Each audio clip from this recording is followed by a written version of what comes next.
welcome to the ANZ Business Law Series webinar. I'm Michelle Heath-Young, Associate General Counsel from the legal team at ANZ New Zealand. In this ongoing series of webinars, our partner law firms will be covering updates on law changes impacting business. Each session will cover one or two recent law changes that business owners need to be aware of. And today, I'm delighted to be joined by Josh Williams, partner, and Megan Pearce, senior associate of Anderson Lloyd. We're going to focus on leading a discussion on unfair contract term changes. On your screen, you'll see some important information. And in delivering these webinars for you, we're seeking to provide information that will be helpful to you in thinking about your own business needs.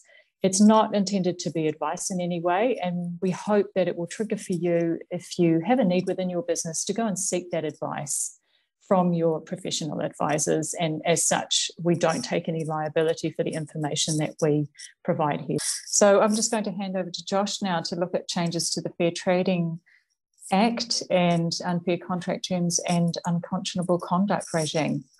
Thanks, Josh. Thanks, Michelle. Thanks, Michelle. Kia ora ana. So what is essentially happening, and the changes that I'm talking about, is that on the 16th of August, those protections that currently apply to consumer contracts are being extended to small trade contracts between businesses.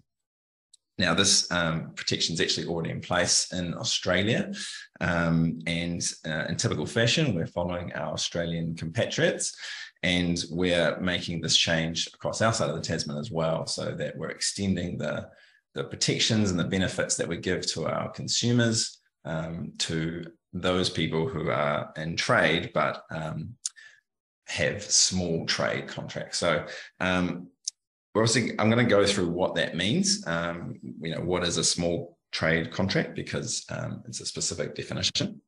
It doesn't capture all contracts in trade. I'm going to go through some examples because, as you'll see, it's sort of slightly tricky and we need to work through it.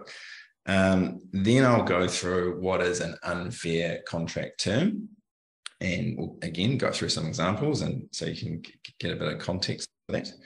And then I just wanted to touch on enforcement, what happens if you get it wrong, and what you can do to prepare in advance of that 16th of August date. I'll then also briefly just touch on the new unconscionable conduct regime that's being introduced alongside the fair trading as well for the unfair contract terms. It's also just quickly worth flagging that the Commerce Commission, which is the regulator that governs this area, is due to publish guidance on these new rules in July. They've said July, we've only got about 4 days left in July, so hopefully it comes this week. But if it hasn't come this week, then hopefully it shouldn't be too far away, and I encourage you to keep your eye on those I guess it's going to be guidance apply to small trade contracts. So firstly, what is a small trade contract? So it's a contract where there are three aspects to it, really. It's where there is a standard form, where the parties are engaged in trade, and when the relationship first arises, the trading relationship will not exceed 250,000 in any given year, or it must not be more than likely to do so. So there's a little bit in there, and we're just going to take each of these in turn. So starting with standard form. So a standard contract is one which is not subject to effective negotiation. So what do those words mean? Well, because this is the same test that applies to consumer contracts, we can look there. And an easy example is effectively kind of standard terms and conditions, or standard terms of trade, where one party provides goods or services to another on essentially a take it or leave it basis. The Commerce Commission has previously done an inquiry into the retail electricity sector, the telecommunications sector, and gyms as well. And those are good examples of standard form contracts. So if you can imagine walking into a gym, you sign up, you're really keen on the gym, and you basically have to sign their standard terms and conditions without being given a meaningful opportunity to negotiate that contract or even try and change the terms. Other factors that sort of look into whether a contract's standard form or not is the relative bargaining power. So if one party has substantially more bargaining power over another, then if that is the party that has the contract, then it's more likely that their contract is going to be seen to be standard form. Whether the contract was prepared by one party before any discussions would have started, so i.e., the business rolling out its sort of template terms of trade or terms and conditions. And then again, the sort of the take it or leave it context. So if there's no real opportunity given to the other party to have any input or negotiate the terms, then it's very likely to be considered a standard form contract. The second limb there is relatively straightforward. It's between two parties in trade. So, and it has to be for the purposes of trade. So that's probably really straightforward and probably don't need to spend too much. The third and probably the most sort of tricky aspect is this $250,000 threshold. So there's a few elements to this, but the key thing is that it's the value of the trading relationship. It's an annual amount, so it's $250,000 per year. It's a GST inclusive amount, so it's $2,000 including GST. It's a forward-looking assessment when the relationship first begins, and it captures the contract in question, any other arrangements between the parties, and any arrangements that are more than likely to eventuate. So if it's in the contemplation of the parties that there will be other contracts or other arrangements that will impact that $250,000 threshold, then those also get considered at the outset. So you could be slightly confused about that. So I think it's probably worth going through a few examples just to make sure that we understand. The first example up on the slide there is relatively straightforward. We've got one contract between two parties, and the value of the contract is underneath the $250,000 threshold, quite as a small trade contract.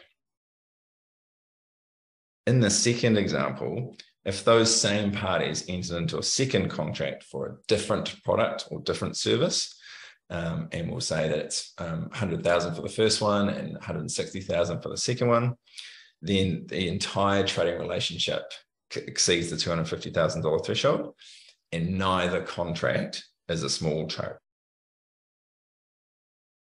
The fact that each of them separately are underneath the $250,000 threshold. So you've got to look at not only the contract in question, but any contracts that are entered into were contemplated at that time. Third example there, the trading relationship begins above the threshold and then falls below it. So there's a contract to purchase $300,000 worth of product, but then in the second year, there's a contract for $50,000 worth of product. So neither contract in this scenario is a small trade contract. And this is because the annual value threshold was exceeded in the first year when the trading relationship first arose. So that's just a key kind of point around looking at this value and looking at the test at the time the trading relationship first arose. On the other hand, if the value of the trading relationship was under the threshold when the relationship first began and no other arrangements were contemplated at that outset, then if there's a contract in the second year that exceeds the threshold, it would still be a small trade contract. If there was actually $50,000 in the first year and $300,000 in the second year, the $300,000 contract is still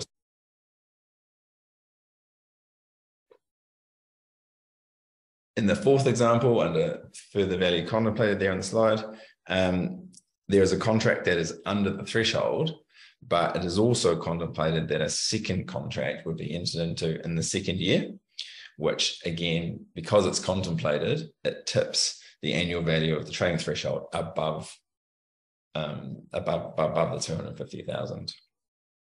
And neither contract is a small trade contract. The actual test is whether it's more than likely, but obviously if it's contemplated, then it's pretty easy to satisfy. The key question will come down to the interpretation of whether something was more than likely or not. So that will be an interesting one. See that play out as these rules come into place.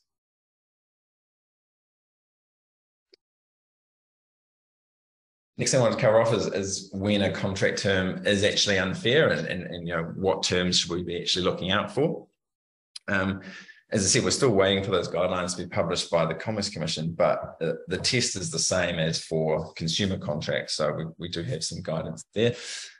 And we've also got some guidance from Australia. As I said before, they've got a regime similar to this that's already in place, so that's helpful. An unfair term is essentially one that has three things that comprise it. It causes significant imbalance in the party's rights and obligations. It is not reasonably necessary to protect the legitimate interests of the party who would be advantaged by it. And it would cause detriment to the other party if the first party relied on it. There are additional factors to consider as well, and these are transparency. So if the terms are hidden in fine print and it's difficult to find them and they weren't upfront and sort of discussed at the outset, then it's more likely that the term will be considered unfair. Optionality is another one. So if there is no ability to opt out, or if there's no ability to terminate the arrangements without a penalty, then that effectively leaves the affected party sort of lumped with that provision, or stuck with that provision. So it's more likely that it will be unfair because they can. And then another factor to consider is also inappropriate risk allocation. So if the party who's seeking to rely on the term is actually the one that's better placed to take that risk, or the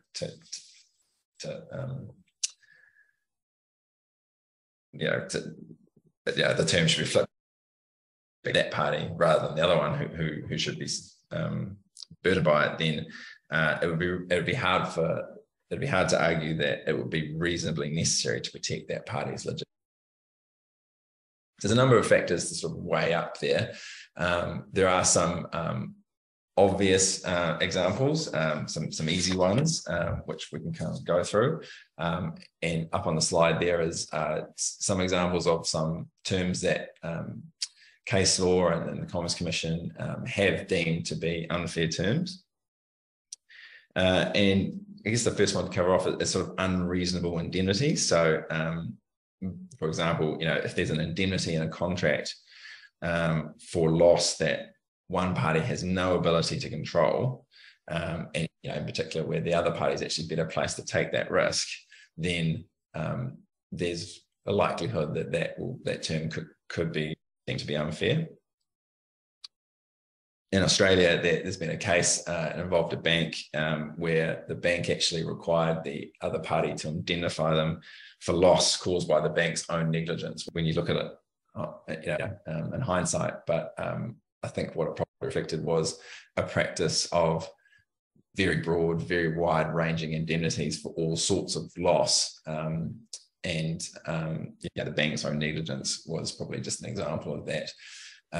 But it just points to being careful with how your contracts are drafted, because very broad and wide-ranging indemnities do definitely have the potential to become unfair.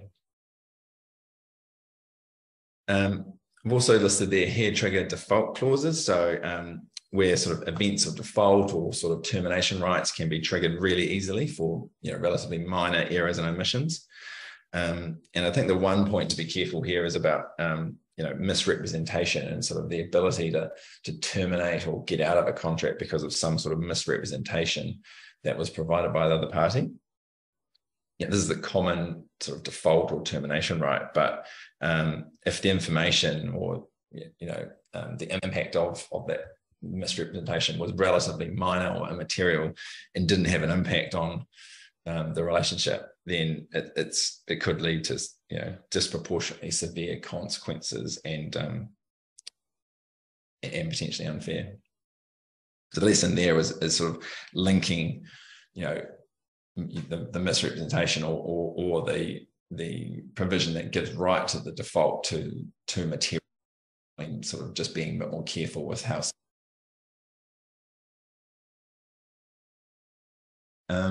Unilateral variation termination clauses, you'll see a number of references there to unilateral. So what would definitely be more likely to be considered unfair than not is where one party has the ability to do things at the expense of the other. And this can create a significant imbalance in the rights and obligations under the contract, is one of the key points I mentioned earlier. So if one party can do things by themselves, then if there's no ability for the other party to sort of opt out of that or exit the contract if they don't like the change, then again, they're sort of left to lump it and potentially unfair. And there are some examples where one party can actually change the characteristics of the goods or services being provided, or change the price, change interest rates, that sort of thing. So those things do have the potential to be unfair.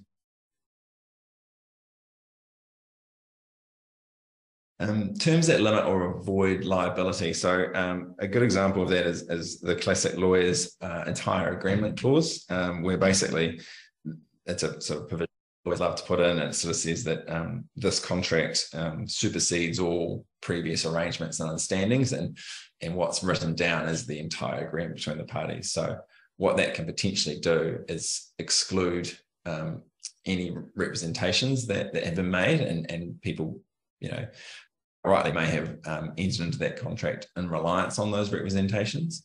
And so a clause that seeks to exclude those representations is fair. So just touching on enforcement of how these rules will be governed. So if someone believes that a contract term is unfair, then they can refer it to the Commerce Commission. The Commerce Commission will look at it. If they agree, then they can apply to the court to have that term declared unfair. And obviously, multiple terms can be packaged up together inside the one kind of ruling. The court will then make a decision, and if it declares that if it agrees that the term is unfair, then the term must not be enforced or used in future contracts. And if you do that, so if you do enforce it or if you do use it in future contracts, then you could be fined, and the fines are listed there for individuals and body corporates. I guess the comfort you can take from this slide is that there is a bit of a process that that someone has to go through, and there'll be an opportunity to rectify your contracts. You're not going to go to jail immediately if there's an unfair contract term lurking inside your contract somewhere. But having said that, you should, of course, be taking proactive steps to ensure that you don't land yourself in front of the Commerce Commission. And so what are the things that you can do to prepare for these new rules? Well, the first thing to do is consider which trade relationships that you have that are under that $250,000 threshold, and whether those relationships are on standard form contracts or not. Review your standard form contracts. Ask yourself whether your customers might think that they're unfair. I'm a big fan of the sniff test. If you don't think that that's reasonably necessary, or if you sort of put your hat on as if you're the other party and you sort of look, it's probably not really that fair, then it probably is quite likely to be an unfair contract term. Having said that, if it is unfair, then you need to go a step further and say that, is it reasonably necessary to protect your legitimate interests? And the answer to that could well be yes. And there are lots of examples of that, such as a classic example of a floating interest rate and the ability to change that and that being reasonably necessary to protect the bank's interests. You should obviously consult with your lawyer. This is where we come in, and an objective opinion on your contracts is always useful to do, and will sort of help you through the exercise of going, this is potentially unfair, but are there legitimate that justify that term being.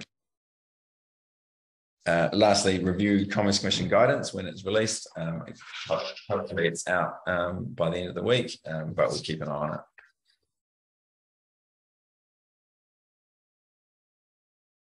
So that's all I wanted to cover on unfair contract terms. Then I just wanted to quickly touch on unconscionable conduct. So this is a new set of rules that are also coming into effect on the 16th of August, alongside the changes to the unfair contract terms regime. Essentially, what will happen is that unconscionable conduct, when in trade, will now be prohibited. And that they will apply to trade with both consumers and businesses. So it's not just a consumer protection provision, it's also for business to business as well. When is conduct unconscionable? Well, it's not actually defined. It'll probably be quite difficult to define, I suspect. So it will need to be determined on a case-by-case basis, of taking factors of each circumstance. Some specific factors to take into consideration include things that are actually quite similar to the unfair contract terms as well, but some extra ones as well.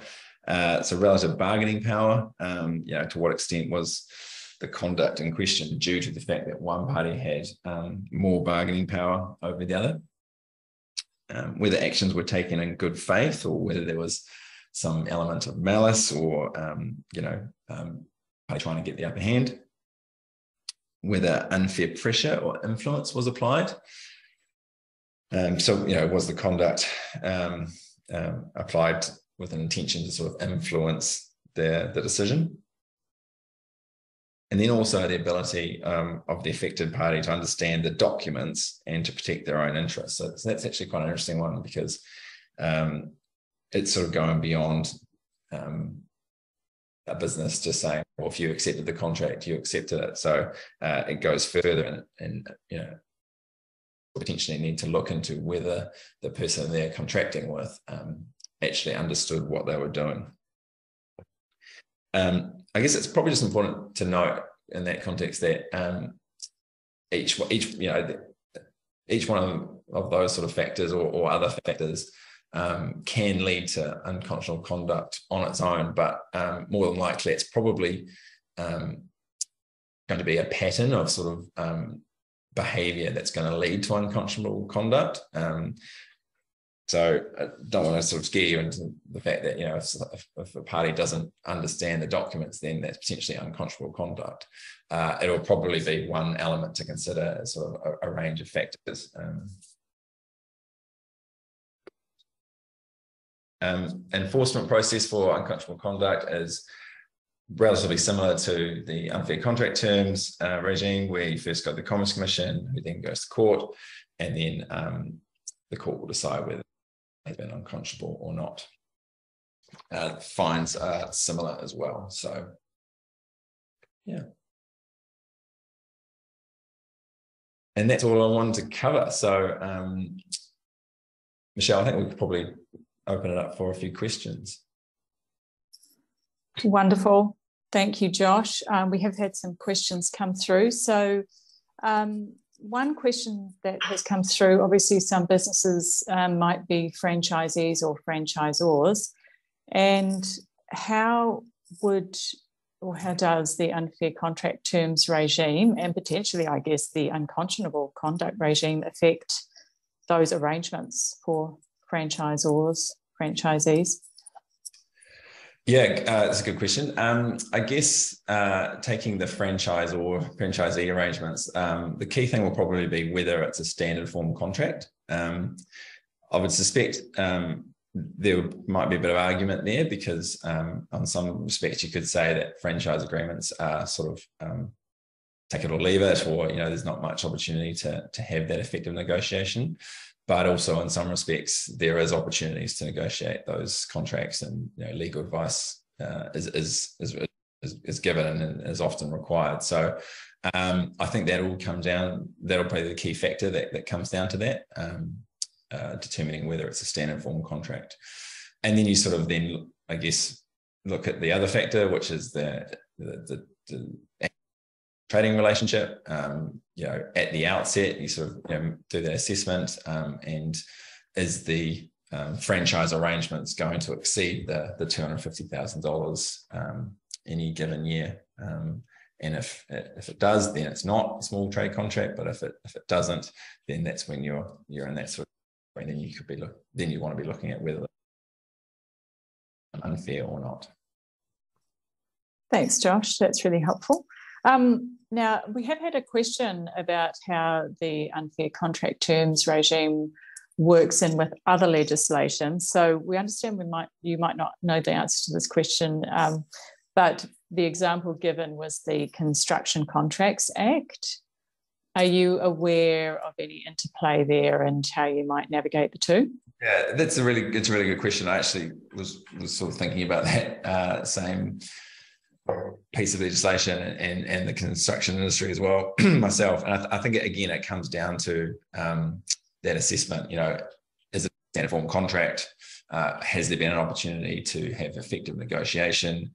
And do you meet the threshold when the trading relationship first began? Obviously, the Construction Contracts Act got a process in terms of how you deal with disputes, which I don't think this regime is intended to in any way sort of cancel out or sort of trump. So I believe the Construction Contracts Act regime in terms of disputes would continue to apply. But I think it's an interesting point around construction contracts and how they're negotiated and what the terms are. Thanks, Josh. And for businesses in terms of practically applying and making sure they comply with the legislation, how could they go about ensuring that they are contemplating a higher value contract or relationship? Is there a practical way they could do that? So I'd probably take that to mean, so if you've got a contract that's potentially under the threshold and you want to be able to contemplate that there might be further supplies or a relationship that would take you over the threshold. That's right. Yeah. So that's, I think in terms of the practical way to do that, will probably be largely based on the evidence in case this ever goes to a court, as argued. So, did the parties ever intend for sort of to take place? You can always write it into your contracts that further the parties intend that this isn't just a one contract situation, and that you can sort of bake it into the contract that further value is contemplated. Whether that value would tip you over the $250,000 threshold is sort of an interesting point, and whether you would write that into your contract or not would be an interesting one from a contractual basis. If you did want to establish that there was likely to be further value being provided, I think you just want to look at how you structure your contract with somebody to capture that, and then record it somewhere about what your intended sort of annual value will be, which doesn't necessarily have to go in a contract, but if you agreed that in an email, or if you agreed that was the intention, then I think that would get you a long way to getting you over that threshold. Wonderful, thank you. I think we're just about out of time. So thank you, Josh and Megan, for sharing your expertise with us. I think that you're given our customers some really good food for thought there, and next steps that they might need to take, and certainly looking out for that guidance from the Commerce Commission. And I'm sure that you would be happy to help anyone further who might be needing advice as well. So thank you so much to everyone who has participated today. Thanks for your questions.